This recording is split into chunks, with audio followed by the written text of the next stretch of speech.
Le journal de 8h sur Europe 1, Fanny Marceau. Bonjour Fanny. Bonjour Dimitri, bonjour à tous. Marine Le Pen devra-t-elle renoncer à l'élection présidentielle ? La chef de file des députés RN, candidate naturelle de son parti pour 2027, sera fixée sur son sort dans 3 jours. Le tribunal administratif rend son jugement lundi dans l'affaire des assistants d'eurodéputés du Front National. Et avant cela, les élus RN vont suivre évidemment avec attention la décision du Conseil constitutionnel. Les sages doivent se prononcer aujourd'hui même sur l'inéligibilité à caractère provisoire, à titre provisoire, d'un élu de Mayotte. Rachadi Sindou, ancien président de communauté d'agglomération, condamné l'an dernier pour prise illégale d'intérêt, détournement de fonds publics et favoritisme.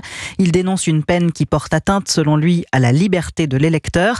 Et cette question intéresse donc tout particulièrement Marine Le Pen, Maï-Hélène Trémollet.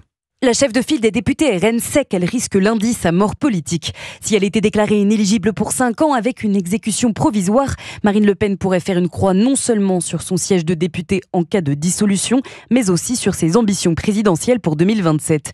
Alors si la décision du Conseil constitutionnel n'a pas de lien direct avec celle de ses juges, l'élu d'Hénin-Beaumont est aux aguets. Ce serait intéressant que les sages rappellent qu'un mandat étant issu d'une élection, c'est inéquitable de forcer quelqu'un à le quitter tant qu'il n'est pas définitivement condamné, avance un cadre RN qui ajoute « Une fois qu'il y a démission, le mal est fait, même si elle faisait appel et qu'elle était innocentée ». Au sein du parti, les troupes de Marine Le Pen sont partagées entre proclamation de son innocence et crainte d'un jugement trop sévère.